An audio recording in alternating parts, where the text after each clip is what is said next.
जगन्नाथपुरी में श्री हनुमान जी महाराज के पांव में जंजीर लगी, बेड़ी लगी। वहां के पुजारी जी बड़े सरल, हमने रात को दर्शन किए, हमने पुजारी जी से पूछा एक बात बताओ, ये भगवान के पांव में बेड़ी क्यों लगी, जंजीर क्यों लगी? उन्होंने बताया श्री जगन्नाथ प्रभु जी जब पुरी में विराजमान हो गए तो पुरी में श्री जगन्नाथ जी जो विराजमान है वो अपने भैया बलदाऊ भैया और बहन सुभद्रा के साथ में विराजमान। तो भगवान श्री जगन्नाथ श्री कृष्ण ठाकुर जी कभी कभी मंदिर से बाहर निकलते थे।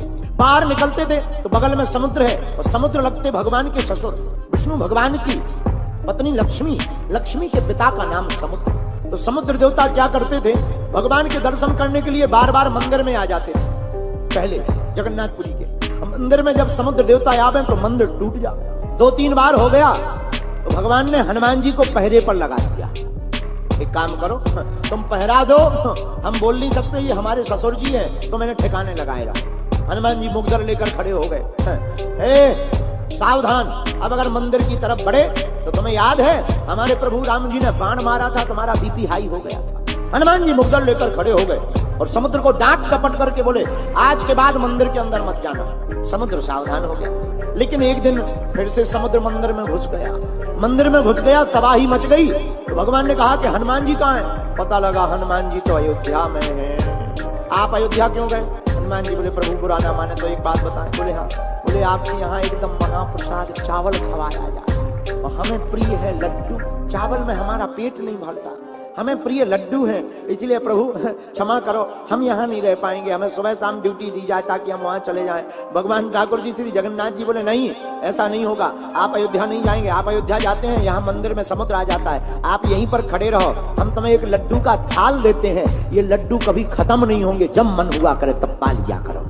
तो जो श्री बेड़ी वाले हनुमान जी का मंदिर है उनके हाथ में लड्डुओं का थाल आज भी है मूर्ति में, और थाल भर नहीं है। हनुमान जी महाराज को फिर कहा कि इनका कोई ठिकाना नहीं, ये तो चलते फिरते राम है, पता नहीं कहाँ चले जाएं, कौन भक्त के पीछे चले जाएं, साधु संत के तुम रखवारे, ये साधु संतों के रखवारे हैं। तो स्वयं श्री जगन्नाथ प्रभु जी ने जंजीर लेकर के हनुमान जी के पांव में बांध करके वहीं बांध दिया। अब आज के बाद तुम यहाँ से नहीं खिसकना, समुद्र को ठिकाने लगाए रखना।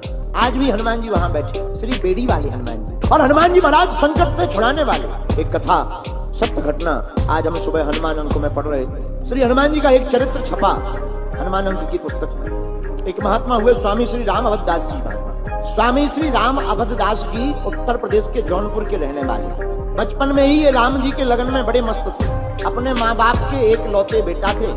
इनकी माँ बड़ी भक्तिमती थी मेरे प्रियजनों, इसलिए हम आपसे कहते हैं प्रत्येक माँ को भगवत भक्तमय होना चाहिए अपने बेटा और बेटी को संस्कार देने के लिए। जो माँ भक्तनी होती है उनके बालक और बालिका संस्कारवान होते हैं। क्यों? प्रथम गुरु माँ होती है और माँ भक्तनी होगी तो बेटा बेटी माँ के ही आदर्श पर चलेंगे, तो बड़े होकर के वो भी भगवान के भक्त ही बनेंगे। तो श्री राम अवधदास की माता जी बड़ी भक्ति मता, सीताराम नाम बचपन से ही सिखा दिया। एक बार की बात है, रात के समय पति चले गए बाहर गांव, अकेली थी, बेटा छोटा था 8 साल का, बेटा का नाम राम अवधदास। दोनों पलंग पर लेटे, गर्मियों का समय, जून की गर्मी में भयंकर ताप, तो घर के आंगन में पलंग बिछा करके लेट गए, दरवाजा खुला छोड़ दिए ताकि हवा आती रहे। और माँ अपने बालक को रात के समय पड़े पड़े हनुमान जी का चरित्र सुना रही थी। मेरे प्रिय जनों, गर्मी का महीना, खुले किवाड़, 10-15 डकैत, पुराने जमाने में डाकू बहुत होते, सत्य घटना बता रहे आपको। 10-15 डकैत डाकू हाथ में लाठी लेकर घुस गए, और जहां घुस गए ये कथा सुना रही थी कि हनुमान जी ने लंका में आग लगाई। बिल्कुल सत्य बात बता रहे हैं आप। कथा कहती है जैसे ही डकैत चोर अंदर आए तो माता जी देख करके डर गई, कांपने लगी। तो बेटा बोला माँ क्या बात है, तुम चुप क्यों हो गई? अब बताओगे हनुमान जी ने लंका कैसे जलाई? माँ बोली बेटा सामने देखो। तो सामने देखा 10-15 लोग डकैत चोर हाथ में लाठी लेकर के खड़े हुए हैं, मारने के लिए आतुर। तो ये बालक इतना भक्त था। बोली माँ जिस प्रकार लंका में विभीषण की रक्षा हनुमान जी ने की, तुम डरो मत, तुम चुप क्यों हो गई? तुम कथा सुनाओ, हम हनुमान जी को बुलाते हैं, हनुमान जी हमारी तुम्हारी भी रक्षा करेंगे। और महाराज कथा का ऐसा प्रभाव पड़ा, उन चोरों ने ही इस घटना को अपने मुंह से बताया। उन बालक ने इतना कहती ही माँ तो बड़ी डर गई, कांपने लगी, चुप हो गई, रोने लगी। लेकिन बालक पड़ा पड़ा खाट पर उठ करके बैठ गया और श्री राम अवधदास जी 8 वर्ष के बालक ने दोनों हाथ उठाकर कहा, ओ हनुमान जी, ए हनुमान जी, जल्दी आओ, लंका बाद में जला लेना, ये चोर हमारे घर चोरी करने आ गए हैं। इतना पुकारते ही विशाल काय बंदर वहां पर प्रकट हो गया और चोरों को चांटा मार करके भगा डाला।